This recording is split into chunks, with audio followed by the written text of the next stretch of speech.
We've all been told the story of the Puritans and Thanksgiving. 30 years after this event, though, the Puritans in England led a slightly democratic revolution and executed the king. Now, I'm all for king killing, generally speaking. But this was not a fun crowd. They outlawed the celebration of Christmas. No carols permitted. No celebrating Easter, 'cause you know, Easter. No dancing. They shut down all the theaters. They tore down Shakespeare's theater. And of course they burned the books they didn't like. Sex outside of marriage was punished, commonly with death. Cursing, though not as much fun as sex, was also punishable by death. And this all carried over into the United States, especially in Massachusetts and Connecticut. Christmas was not openly celebrated by Protestants in Boston for the next 200 years. And everywhere, being gay was a death sentence right up until the 20th century. Oscar Wilde, the greatest and most successful playwright of the 1890s, was sentenced and imprisoned for 2 years at hard labor for the crime of being gay. Prison conditions were so horrible that it killed him. Within 3 years he was dead at age 46. These sexually repressed idiots have controlled the teaching of Shakespeare for the last 350 years, and they're still at it. In 2004, Janet Jackson's Super Bowl nipple slip gave neo-Puritans a heart attack. 540,000 Americans made formal written complaints to the FCC accusing Janet of trying to destroy America. In 2023, the principal of a Florida high school was forced to resign for defending a teacher who had allowed her students to see Michelangelo's David, widely regarded as the greatest piece of sculpture in the entire history of art.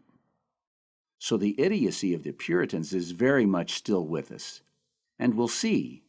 They have poisoned all Shakespeare scholarship for the last 350 years. But it wasn't always like this. This distinguished-looking fellow is Geoffrey Chaucer. He's been called the father of English literature.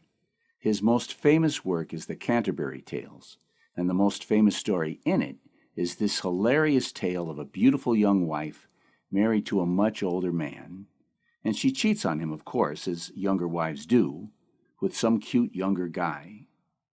And yet another young man, a stupid loser, has also been pestering her to sleep with him.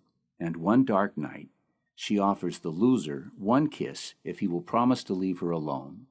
He agrees, and she sticks her naked ass, says Chaucer, out the window in the dark, to be kissed by this poor fool so he'll leave her alone. It's very, very dark, and the young man can't see what he's kissing, but he does wonder that this woman seems to have grown a beard, says Chaucer. Now, this is the most famous story written by the most famous author up until Shakespeare. If you've never heard of it, it's because you've been educated by Puritans. But our boy Shakespeare wrote before the Puritans, and as we'll see right now, he's not a Puritan. So let's get to this play. If you're going to watch a movie version, I really recommend watching Franco Zeffirelli's 1968 version. Whatever its faults, it's absolutely beautiful, and most of the characters are perfectly played. Zeffirelli gets the colors right, red and blue, Crips and Bloods. In the first seconds of the first scene, these two idiots, Samson and Gregory, are walking down the street. Gregory seems to be older and more established than Samson, a big, dumb, cowardly newbie, dying to build up some street cred for himself. And Gregory is steady busting Samson's balls, tearing him down, as Samson tries to brag about how dangerous and brave he is. But they are both cowards, and above all, idiots. Samson, the newbie idiot, brags that he's always in a hurry to start a fight. If he is emotionally moved to anger, boy, he strikes quickly. But, says Gregory, he's not moved quickly to strike. So, Samson says, those damn Montagues move him to strike. And Gregory, just busting Samson's balls, says he is moved all right. He moves by running away. And now, pushed well beyond the brink of his intellect, stupid Samson says the dumbest thing you're likely to hear. The Montagues move him to not move. Having worn out that topic, Samson moves on to his favorite, how sexually prolific he's going to be one of these days, and how he will rape all the Montague women up against the wall, taking their virginity while he's at it. These poor women, says Samson, will feel him as long as he can keep his erection. And he is famous for his pretty piece of meat. Gregory spots an opportunity to cause trouble, but Samson has to get in one last dirty crack. Being cowards fundamentally, they immediately go chicken. Let them begin. We're badasses, but we don't want to get in trouble with the law. So, frowning, that's badass, right? No, says Samson, I'll bite my thumb. Now that's badass. So the dumbass bites his thumb, and Abram, a servant of the Montagues, asks, are you biting your thumb at us? Dumbass Samson replies with, again, one of the dumbest lines to be found in the history of literature. I do bite my thumb, sir. Well, what the hell is that supposed to mean? It means that, above all, he's incredibly stupid. And he's also a coward. He doesn't have the nerve to say, hell yes, I'm biting my thumb at you, let's fight. So he takes back the clear implication that he's biting his thumb at the Montagues. But he doesn't take it back all the way, you see. He is biting his thumb, he wants us to know. What an idiot. But Abram, the Montague, demands clarification. Cowardly Samson isn't anxious to start this fight, so he asks his pal, will we be in trouble with the law if I say yes? And his pal says, we will be in trouble if you say yes. So Samson ranks out, as the gangsters used to say, and says, no, I don't bite my thumb at you, sir, but I bite my thumb, sir. What an idiot. Tybalt is the most dangerous, most murderous of the Capulets. He loves killing people. The two clowns see him coming, and so then they start the fight, counting on Tybalt to bail them out. Benvolio, as his name implies, is this sweet cousin of Romeo's, and he rushes in to try to stop the fight. But at the same time, Tybalt also shows up, and with him there's no frowning or thumb biting, straight out. Turn thee, Benvolio, look upon thy death. I'm about to kill you, damn it, pay attention. I want to see the look on your face as my sword pierces your chest and you suddenly realize that you're dead. Is there a more villainous line in any movie? Let's pause for a second and give Shakespeare some props. I taught high school in South Central Los Angeles for 30 years, so I know more than a little about gangs. His portrayal of street thugs talking dirty is entirely authentic, of course. Some gang members are really smart, but some are incredibly stupid idiots. The original gangsters, the OGs, want peace. But these young men have nothing in this world, and therefore nothing to lose. They are desperate to show how brave they are. Street cred is all they can hope for. But doing a drive-by shooting is not brave. And smart or stupid, they all get into fights and get people killed over nothing. And that's one of the main things this play is about, at least for me. Capulet doesn't want this feud. Montague doesn't want it. And this fight in Act 1, Scene 1 is the direct cause of the deaths of Romeo and Juliet. If ever you disturb our streets again, your lives shall pay the forfeit of the peace. And as promised, here comes some critically important sex stuff. When this stupid fight starts, Juliet's father, old Capulet, goes charging off to join the fight. Notice, please, that Shakespeare calls him old Capulet. That's important, and we will find out in a few minutes that this character, Mr. Capulet, wasn't 40 like this actor was that was playing Capulet in this scene. Shakespeare's character, Mr. Capulet, was at least 70, maybe 80, at least 30 years older than this actor, and looking much more like this guy. But in spite of his old age, Capulet wants to jump into this fight, and not with some small skinny sword, but with his giant long sword. He wants to cut people in two. Shakespeare, then, is telling us a lot about this character in this first scene. Capulet is a hardcore mafia gangster. He's not the type to let age slow him down, right? And he overestimates his abilities, maybe? And watch what happens next. His wife, Lady Capulet, also rushes in, and, in public, she taunts him for being too old to fight, and tells him he needs a crutch, not a sword. I'm telling you, this is a huge deal. They cut all this out of the movie completely, and it's at the center of what this play is about.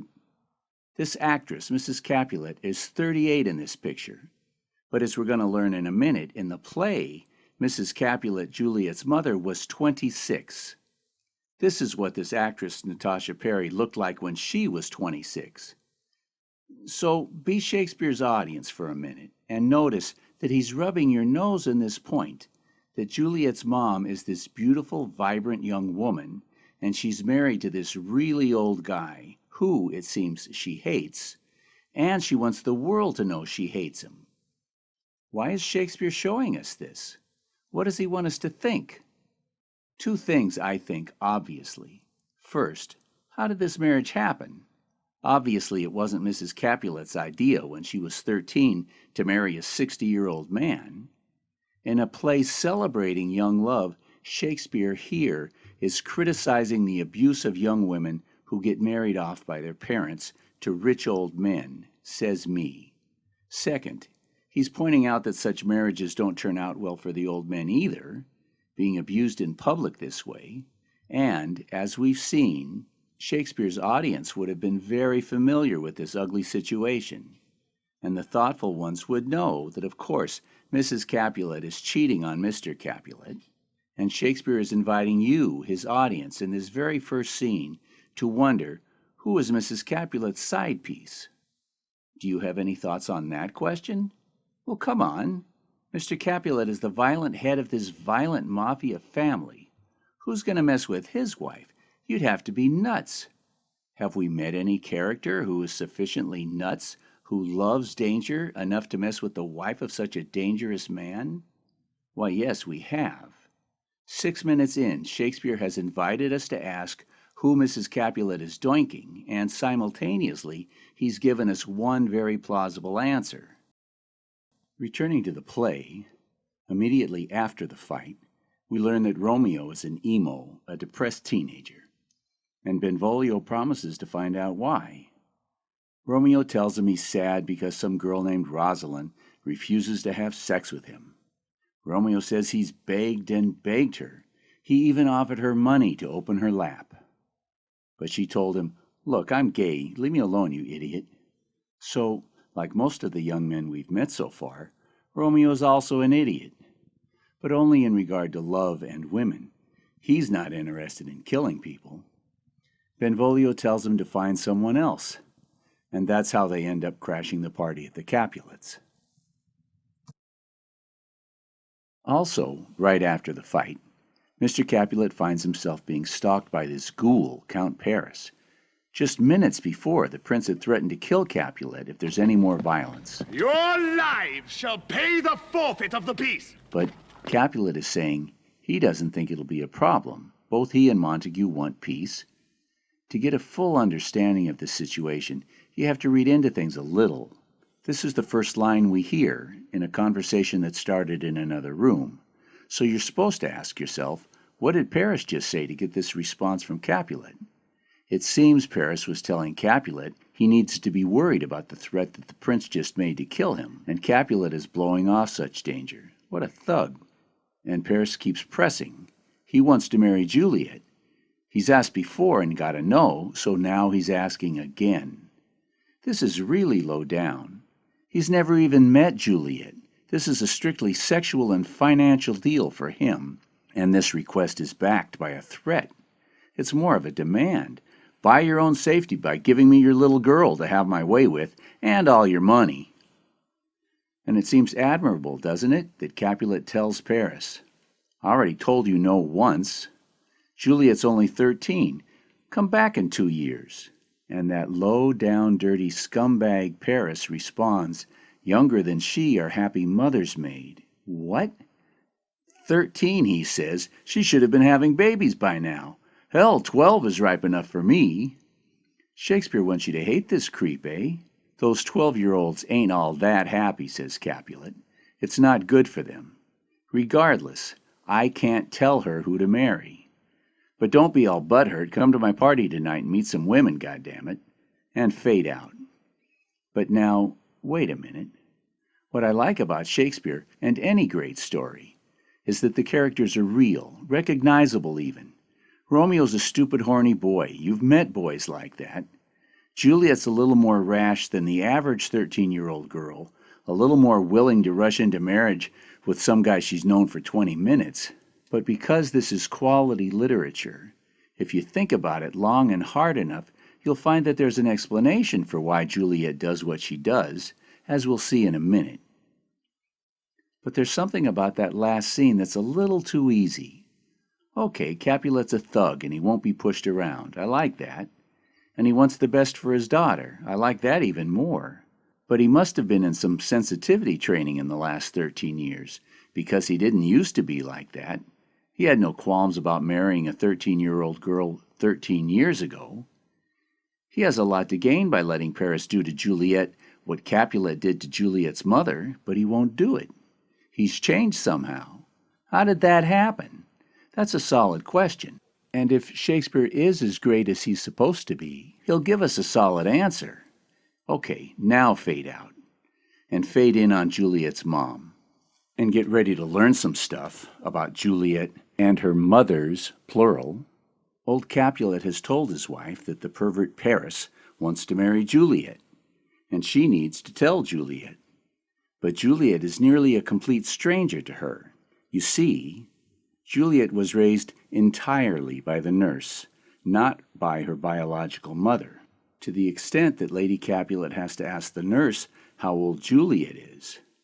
But Juliet is everything to the nurse, her whole life, and she loves showing off how much she knows about her darling adopted daughter.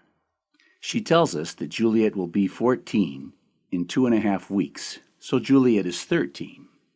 Just to let us know who raised Juliet, the nurse then goes on to tell a long, semi-dirty story about how, when Juliet was learning to walk, she fell and bumped her head hard and had a big lump. By the way, she says, she breastfed Juliet for 2 years. So baby Juliet was crying bitterly, and the nurse's husband picked her up and said, "You fell on your face? You'll learn to lay down on your back when you're old enough to have sex, right, Juliet?" And baby Juliet stopped crying and said, "Yes." The nurse thinks this story is a laugh riot. Shakespeare's point is that Juliet was breastfed, she was weaned, she learned to walk, she bumped her head, and her mother missed all of it. Juliet's mom wasn't even in town when all these events took place. It's important to notice here that the nurse knows about suffering and losing loved ones. She lost her husband, and before him, her own newborn baby daughter died. She had milk in her breast, and so she got the job breastfeeding Juliet and being her loving mother. Getting down to business, Juliet's estranged mother tells her that her childhood is over. She needs to think about getting married to that scumbag Paris, and she needs to think about it now. Tonight. Imagine being 13 yourself and in Juliet's position, and the horror you would feel upon learning that this was expected, that your own mother had been forced into a marriage to a much older man and had given birth to you at your tender age. The nurse, Juliet's one friend in the world, her sole emotional support for the last 13 years, thinks this is great news. Imagine Juliet's desperation. "Turn thee, Juliet, look upon thy coming loveless marriage." There are a number of important points. First, we can now understand Juliet's desperation to be married to Romeo. We can see now why she literally leaps at the chance to push Romeo into marrying her tomorrow. She doesn't have a minute to waste. Second, we need to take careful notice that Juliet's mother is in charge of delivering the news. And she makes clear that Juliet is being invited, and pressured more than a little, but explicitly not ordered to marry Paris. Let me invite you to ask yourself whether this policy originates with Capulet or with his wife. Thirdly, let's not breeze past the point that Lady Capulet was Juliet's mother when she was Juliet's age, that is 13.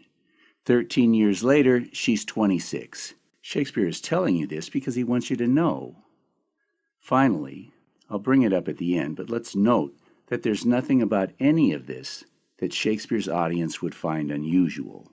For the last 2,000 years, the majority of Europe's aristocrats were loved and nurtured their entire childhoods by women who possessed no social position, and their so-called mothers, who held all the social power, possessed none of the tenderness and love possessed by the nurturing mothers, the alma mater. Again, nothing about this relationship between Juliet and her two mothers is unusual. Among the upper crust, it has been standard for thousands of years. But stop what you're doing and go out right now and find me another story like this one, celebrating the relationship between the adoptive, breastfeeding alma mater and the child. You can't do it. Even though the fact is that children often love their attentive, loving nannies more than their neglectful, cold mothers for obvious reasons, that story is still taboo today. In the very next scene, we see Romeo and his homies walking through the streets on their way to crash the Capulet party. The most important element of this scene is that we get introduced to Mercutio, who is richly and carefully drawn, and, like the loving character of the nurse, characters like Mercutio are strictly taboo in all of literature right up until the 20th century. You see, Mercutio loves Romeo, which makes the story much more rich and complex and comprehensible. But judge for yourself. Mercutio hangs out with the street thugs to be near Romeo, I suppose, but he is not a street thug. It turns out he's royalty. He's a member of the prince's family.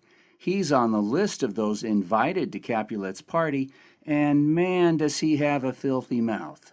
But he's not like these clods. He's very subtle and artistic in his sexual prolixity. I mean, dirty talk. Now, you've been raised by Puritans, and it will probably take you a minute to get your mind around the power of Mercutio's sexual imagination. But try not to get hung up and just let it roll for the next few minutes. We'll catch up later. Mercutio wants to see Romeo dance. These are the first words out of his mouth. Okay.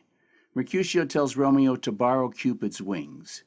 Being pre-Puritan, Shakespeare, his characters, and his audience had a much more sexual image of Cupid than we do. The cute little hearts that we associate with cutesy love are actually based on what a naked person bent over looks like from behind, right? Nobody's heart looks like this, so this symbol that we have been taught to see as perfectly innocent is pretty sexually raw. Romeo says he's pierced with Cupid's shaft. Did you hear that? Pierced with Cupid's shaft. Shakespeare's audience heard it, his fans at least. You'll find out before we're done that Romeo and Mercutio talk filthy to each other. Romeo and Shakespeare meant for this to sound the way that it does, and Mercutio gets it and responds that it is Romeo who is piercing Cupid with his shaft, and it's too much for poor little Cupid. But, says Mercutio, fear not, we'll pull you out of poor little Cupid's ass, wherein thou stickest up to the ears. OMG, such poetry! Mercutio then launches into this long, boring speech about the Queen of the Fairies, who flies through people's heads while they're asleep and gives them dreams. We'll just look at the couple of lines that reveal something about Mercutio. The fairy queen gives women blisters on their lips because they have bad breath from eating candy. And she tangles the pubic hair of women who are, of course, in Mercutio's mind, all sluts. And, says Mercutio, it's very bad luck to untangle these locks. So is it too much to say that Mercutio is not a fan of women? Or to ask why he hates that Romeo is in love? Whatever, let it go for now. We're about to learn a lot more about Capulet. It seems that he's a party animal. He loves parties more than anything. He wants to see everybody have a good time at his parties.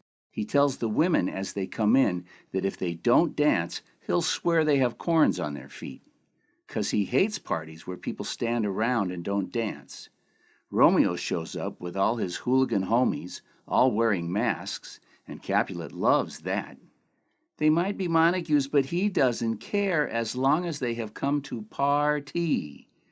He shares with them that he used to put on a mask, just like them, and make sexual jokes to fair ladies. But sadly, those days are gone. And then he welcomes them again. Now, some college professors think this is evidence of how careless and stupid Shakespeare is. You know, he never even went to college. He doesn't seem to understand how feuds work, but put a pin in that. Capulet sits down with his OGs, and he tells them he's glad to see the party crashers, guys who came to dance and have a good time. I guess you should put the same pin in that. And now Capulet asks his old cousin how long since they danced, and his cousin tells him 30 years. That can't be true, says Capulet. As much as he loves parties and dancing, he says, it can't be 30 years. Why is Shakespeare giving us all this detail? Let's pause to remember, then, that Shakespeare showed us this guy running into the street with his broadsword that morning, looking to cut someone in two. He doesn't believe in letting age slow him down. So if he's still fighting in the street, how old does Shakespeare want us to think he was when he quit dancing 30 years ago? 40 is certainly too low a guess. If he was 50 when he quit dancing, he's 80 now. Shakespeare is rubbing our nose in it for some reason, no? Well, you ain't seen nothing yet. You see, stupid Romeo is so overcome with shock and awe when he first sees Juliet that he starts spouting fine poetry so loudly that Tybalt hears him and wants to kill him on the spot. Capulet hears Tybalt ranting and gives him this speech that gives the professors fits, because Capulet, it seems, doesn't give a tiny damn about this so-called feud. He says one nice thing after another about Romeo. You might think he was climaxing with this line: I would not, for the wealth of all this town, here in my house, do him disparagement. Damn, that's pretty one-sided. But see, that's not the climax. It's about you showing me respect, says Capulet. You're in my house, so if you've got any brains, do the simple thing that I ask. My guess is that Tybalt is none too bright. See, he doesn't know that Capulet knows, and he replies carelessly. And Capulet goes OFF. He calls Tybalt boy. Now there's the central question. Let's take this last part first. You'll be the man. Ask any of the professors and they'll tell you they don't get why Capulet is so mad. And neither does Tybalt. They don't get that Capulet knows what the whole audience knows.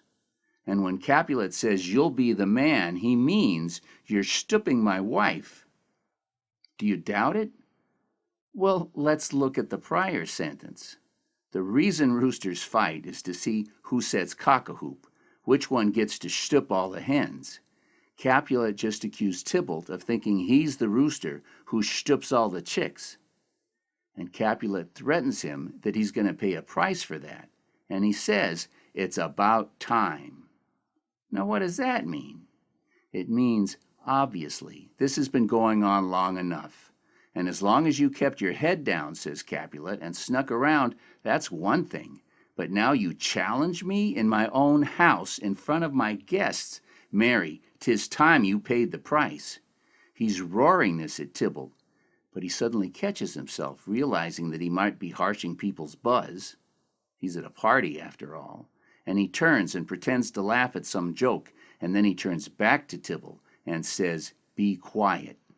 He turns back to the party and shouts for more light, and turns back and quietly finishes this threat, I'll make you quiet. And then he turns on his heel and walks back into the thick of his friends, acting all happy as if nothing just happened. I forget, can mafia chieftains do that? Make people quiet? Lots of stuff going on, eh? Tybalt now knows he's a dead man. His life is over. Nothing to lose. That's an important major development. And Capulet has just promised to kill his young, strong, dangerous nephew. He's a mafia chieftain. Those guys can't afford to make empty threats. But how's he going to do it? It's not cool to just publicly kill your nephew. And if he does kill him, and people even suspect it was Capulet who killed Tybalt, it amounts to an admission. People will know, if there was any doubt, that Tybalt was boinking Capulet's wife. So Capulet has a lot on his mind, too. Oh yeah, and Romeo meets Juliet, blah blah, teenagers in love, oh my. Finally, you remember how Capulet welcomed Romeo and his boys when they first showed up? He didn't know they were Montagues then, but now he does, and when he sees them leaving, he still tells them not to go and thanks them for coming twice. Shakespeare not only wants us to know that Capulet likes Romeo, he's really rubbing our noses in it. Why? Doesn't he understand his own friggin' play? Or maybe he does, you think? Anyway, Romeo is stung with love. He can't bring himself to leave, even though hanging out in the Capulet's hood is crazy dangerous. His homies want to bring him home with them, but Romeo ditches them, climbs a wall, and hides in a tree. Sweet little Benvolio says, "Call him, Mercutio. He's your boyfriend." And Mercutio says, "Look, he ditched us. He's not going to come out because we call him. I'll conjure him out, though. I'll say the magic words to make him come out, meaning I'll piss him off so bad he'll come out to fight us, and then we'll grab him and take him safely home." So Mercutio starts talking about Romeo's girlfriend, he thinks, Rosaline. And he talks about her bright eyes, her high forehead. Okay, and then her scarlet lips, fine foot, and straight leg. That's getting a little personal. And then her quivering thigh and the domains that lie adjacent between her quivering thighs. Her punani, in case you missed that. Hoping to make Romeo mad so he'll come out, and then they can grab him and take him home to safety. Benvolio is sweet, but he doesn't get what's going on. He says, "Don't talk about Rosalind's punani, fool. You'll make Romeo mad." And since Romeo didn't come out at that, Mercutio says, "Oh, that wouldn't make him mad. What would make him mad would be to conjure some weird spirit inside his girlfriend's punani, her circle, and let it stand erect inside her until she had worn it out and conjured it down and soft again. That, says Mercutio, would be a reason for Romeo to be mad. But when that doesn't work either, Mercutio says, I didn't mean any harm. He means, Romeo, I know you're listening. Don't be mad, really. I only said those things to get you to come out." So Mercutio is apologizing, even though really he hasn't barely gotten started. And I hope you're ready to get taken to school on what it means to really talk dirty. Professor? Well, I'm glad you came to me so we can get this sorted. Now he will sit under a medlar tree and wish his mistress were that kind of fruit as maids call medlars when they laugh alone. Oh, Romeo, that she were an open arse, thou a popperin pear. Romeo, good night. So what the hell is that supposed to mean, Professor? I think we need to start with this line. Oh, Romeo, that she were an open arse. That's pretty clear, isn't it? This line is me, Mercutio, telling Romeo that he doesn't really like girls, because now he's going to go home and dream about doinking his girl in her open arse, because arse is what he really likes, preferably a man's arse. And I'm telling him I'm on his side in all this. I also wish, for Romeo's happiness, that his girlfriend was a man. Okay, are we clear? I'm saying Romeo likes men, and he wishes his girlfriend was a man, and so do I for his sake.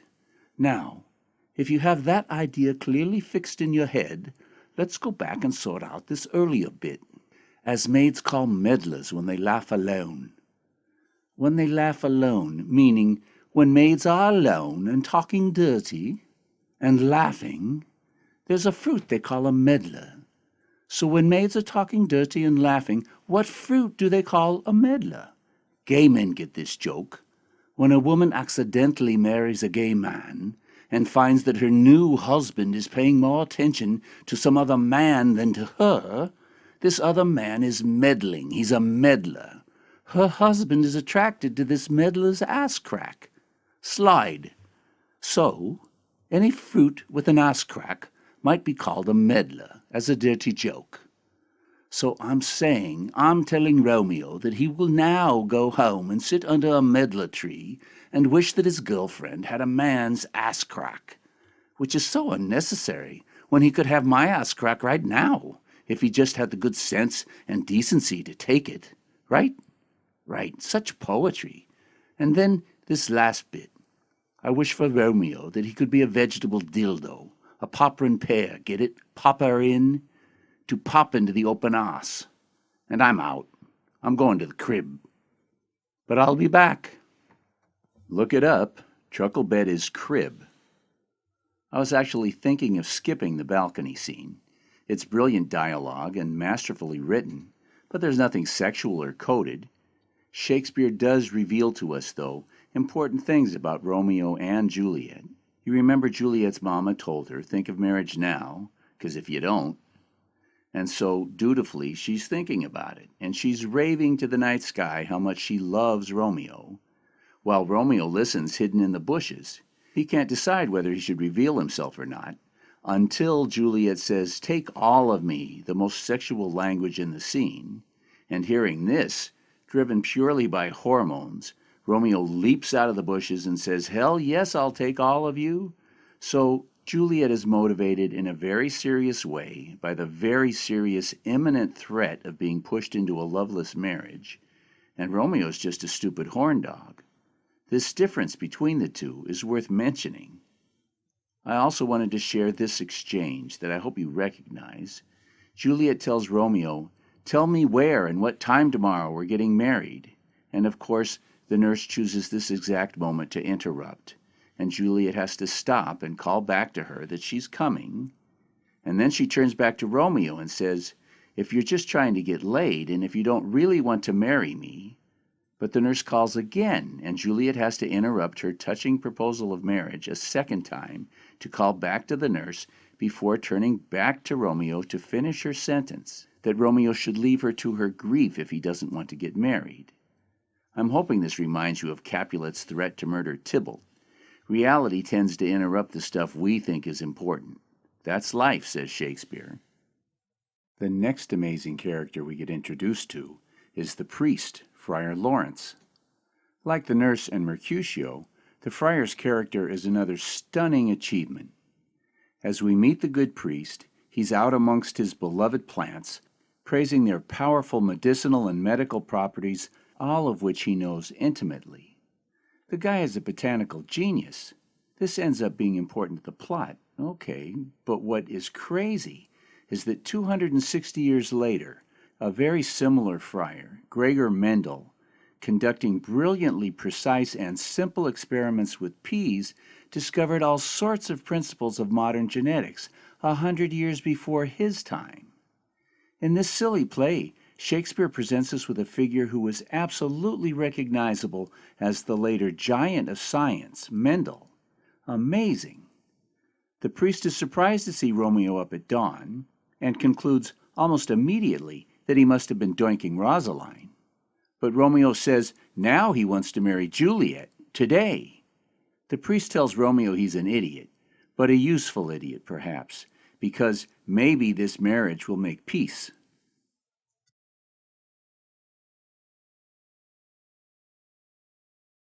Okay, Shakespeare and his audience were much less sexually repressed than we are.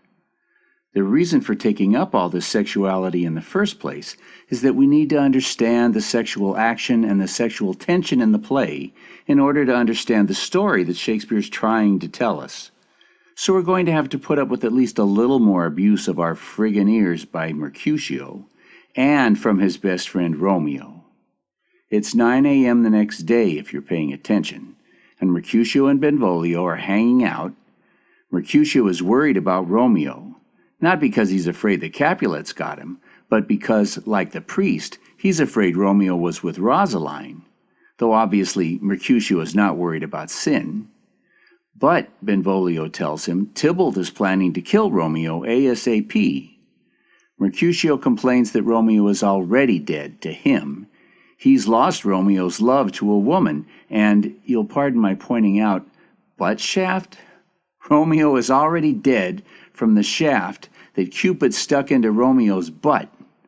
Not how I would have phrased it, but more importantly, Mercutio says Romeo is no match for Tybalt, who kills you with the third stroke of his blade. A professional killer. This is really critical stuff for understanding what's to come. That is, Mercutio is in love with Romeo, and he feels that he's lost Romeo to a woman, and now Tybalt is certain to kill him. So what is Mercutio going to do?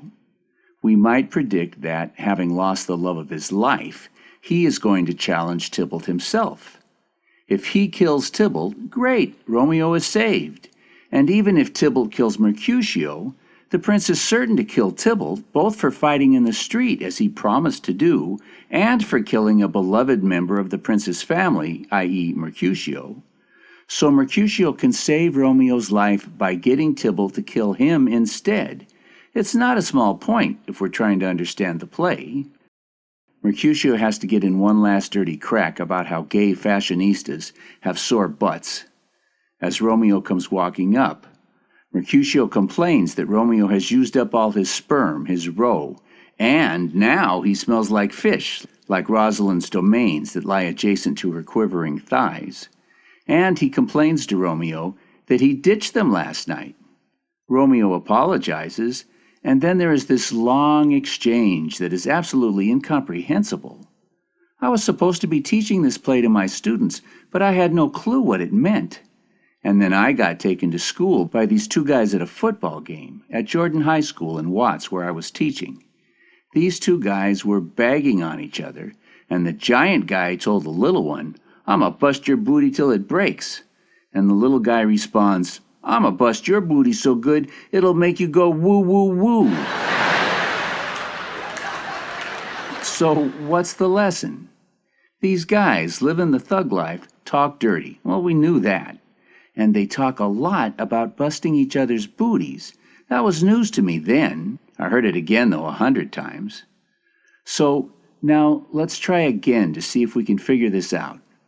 Romeo says he's sorry he ditched them, and Mercutio says that Romeo is then constrained, required to bend over, and he must mean take it up the booty. Romeo imposes a polite interpretation on this, though, and Mercutio says that this interpretation is too kind, and Romeo comes back with a most courteous exposition. This line has to be dirty. They were just talking about bending over, so Romeo must be talking about courteously exposing himself, his pink anus, to Mercutio. And Mercutio picks up on the pink part and says that he's the pink one. And, as he did with curtsy, Romeo cleans this up to say pink is for flower, not for Mercutio's butthole. Mercutio concedes again, and Romeo comes back with, "Why then is my pump well flowered." Huh? If we want to decode this the way Shakespeare meant it, we have to make it dirty somehow. If you look around the internet, you can find the useless Puritan interpretations. Romeo's shoe is his pump, and it is embroidered with flowers. Wait, what? Why would he say that? This expert is better. At least she gets that Romeo's pump is his penis. And we can do the rest of the math ourselves. Mercutio says his butthole is the pink of courtesy. Romeo says pink is for flowers, and then Romeo says he has flowers all over his pump. That is, Mercutio's anus is all over his penis. Mercutio says he can't keep up with Romeo on this wild goose chase of coded sexual meanings, and he asks if he was there for the goose, if he was there at the end of the goose chase. And Romeo sticks his knife right in Mercutio's heart. "Dude," he says, "you never wanted anything from me but one thing." Meaning my penis between your buttocks. Man, the truth hurts, eh? That's a really harsh thing for Romeo to say. Poor Mercutio. He is already dead, pierced through the heart with Romeo's knife-sharp butt shaft. Mercutio tries to play it off, saying that the next time they are doinking, he will bite Romeo's ear. I presume Romeo is saying Mercutio's anus is stretched broad. And on. Bobble means penis. Tail means penis. Pump means penis. Are we clear? Maybe we need to remind ourselves that this play is called Romeo and Juliet, eh? Not Romeo and Mercutio. So the nurse comes walking up to see Romeo because, about 4 hours ago, Juliet made Romeo promise to marry her, and she's going to send the nurse to find out where and when they are to be married, and here they arrange that Juliet will send the nurse at 9 a.m. in the morning. So that's why the nurse is here, and of course, Mercutio has to attack her, and he sings this song that, ironically, may be the only thing Mercutio ever says that is not sexual. The song has the word whore in it 4 times, and he's singing it to the nurse, so it's supposed to sound like he's calling her a whore. But here, in this song, whore means old and gray. Romeo tells the nurse it's all arranged. Juliet should tell her parents she's going to confession, and when she gets there, she's going to get married instead. And she does, and they do. And now, back to our other story, the tragic love story of Romeo and Mercutio. Minutes after the wedding, Mercutio and Benvolio are scanning the landscape and, as usual, looking for opposite things. Benvolio is looking for Capulets to avoid them, and Mercutio is looking for Tybalt to start a fight with him.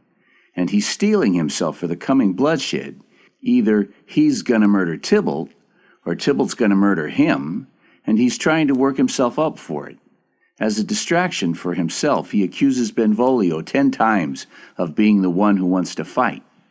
And finally, Tybalt walks up. I love this exchange. He very politely asks permission to speak with them, and Mercutio essentially says, "Screw that, let's fight." Tybalt says, "You started, and we certainly will." Mercutio says, "What?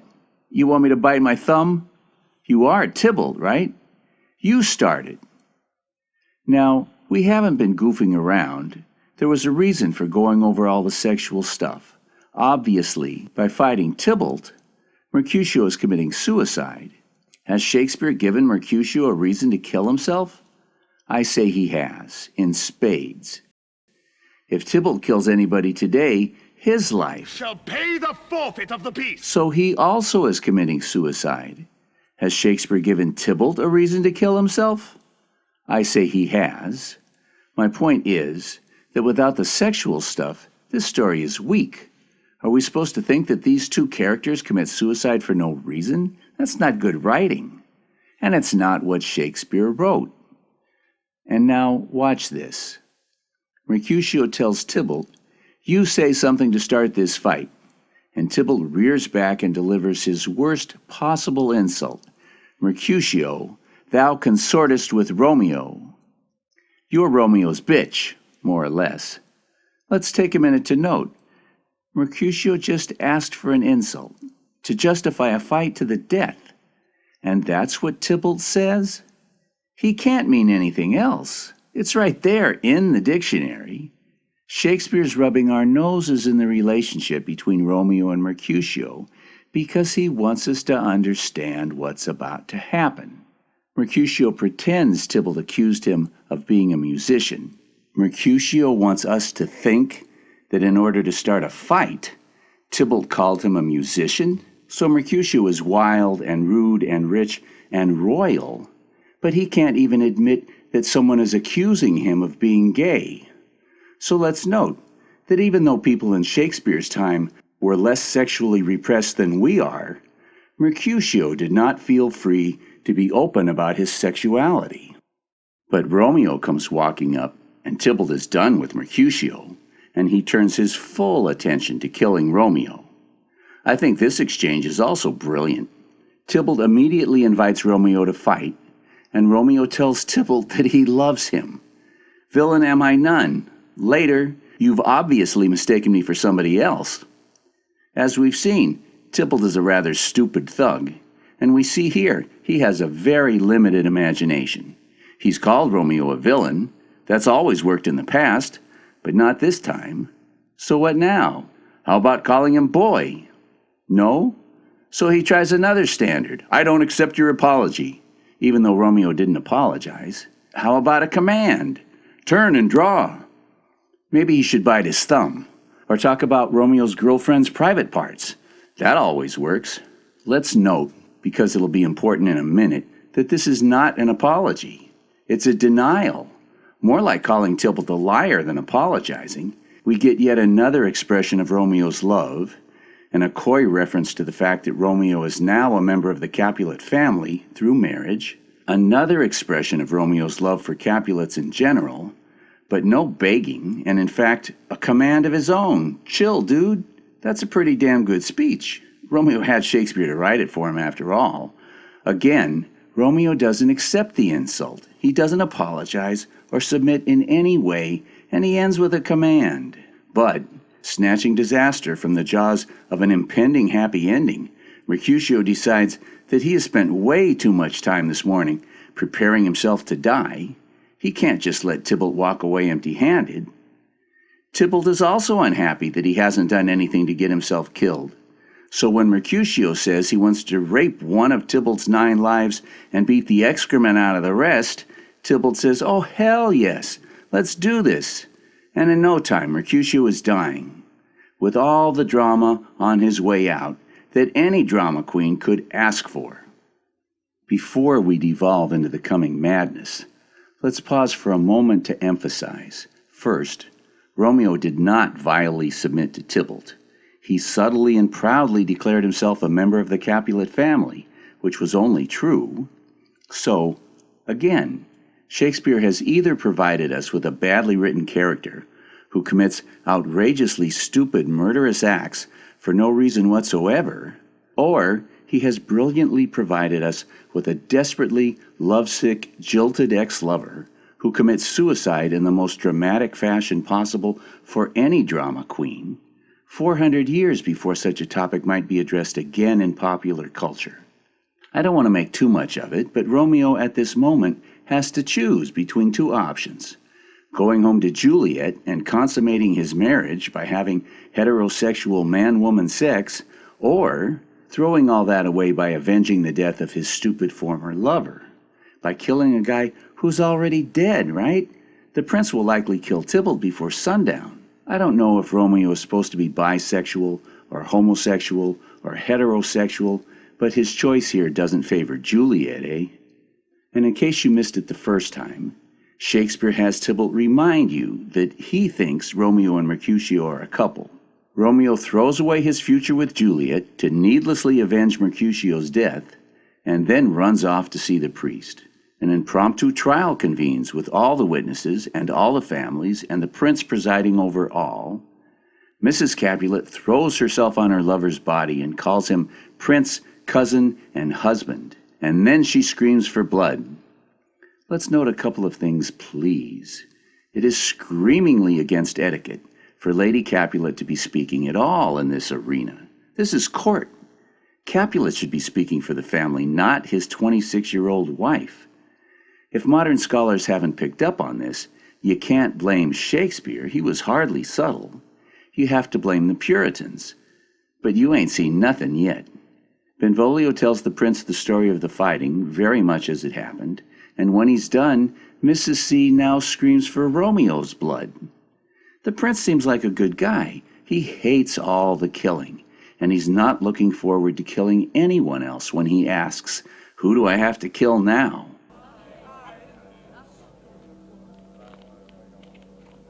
Not Romeo, Prince. He was Mercutio's friend. His fault concludes, but what the law should end. The life of Tybalt! This, what you just saw, is wrong. It is wildly wrong. It is not what Shakespeare wrote ever, anywhere, in any of the 3 versions of the play that he produced.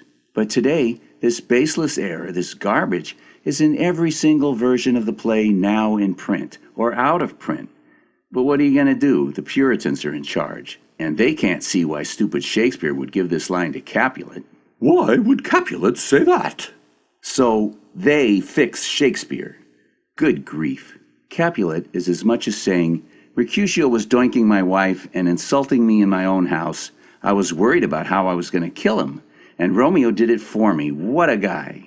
When you understand the obvious sexual dynamics of the story, it's no surprise that Capulet would say this. This is not a small matter from a literary point of view. If Montague said it, it reduces the play to a children's story. But if Capulet said it, it's huge. Juliet embarks on a wildly dangerous gambit of taking a potion and pretending to be dead and finally killing herself, and Shakespeare's audience, watching his version as he wrote it, could see that it was all completely unnecessary. Letting Shakespeare give the line to Capulet makes this play the greatest example of dramatic irony ever. Regardless, the play follows the formula from this point on. The characters all do what is expected, even if the dialogue is brilliant. But there are still a few issues worth talking about. For example, Shakespeare has given us the tools to understand why Mr. C completely reverses himself. In the beginning, he explicitly says he can't tell Juliet whom to marry. But just 36 hours later, he gives Juliet to this beast, and he rages when Juliet says no. His fierce temper hasn't changed. But what has changed to make him suddenly think it's okay to force Juliet to marry a monster? And Juliet's mother, who at the start of the play stressed to Juliet that she, Juliet, should feel empowered, that she was free to like Paris or not, now her mother wishes Juliet was dead. What does that tell us about how much she enjoyed being a child bride? And she turns her back on Juliet. What happened? One thing, no? Tybalt died, period. And Tybalt's death turns day into night. When Capulet says, "My fingers itch, wife," he means there's someone else who my fingers went to choke, wife, and it's not Juliet. When Juliet's mom says, "I'll speak not a word," she means if I open my mouth, I'll get a terrible beating, and he'll still make you marry Paris, so I'm not gonna say nothing. Earlier I said that Capulet acted as if he'd been to sensitivity training, and I suggested that Shakespeare was inviting us to question whose idea it was that Juliet should have the right to choose. I don't think it could be more clear what happened to make this change. I hope you can tell I'm a fan of Shakespeare, and I don't think prudes of any stripe, Puritan, Victorian, or just plain stupid, should be allowed to rewrite him. So, just another minute celebrating the craftsmanship we see in the development of this Capulet character. For some time, he's had to put up with his wife cheating, and his not being able to force his daughter into a marriage that she would hate but that would be favorable to him, presumably because he didn't want to fight Tybalt. And then, glory hallelujah, Romeo kills Tybalt, and Capulet thinks he's king again. And then Juliet, who has at least watched her mother from a distance be an empowered young woman, pisses on his dream of being boss over the women in his household, and Capulet loses his mind with frustration, his dreams of domination undone by a 13-year-old girl. I think Shakespeare put all that into this play for us to appreciate, and I'm grateful.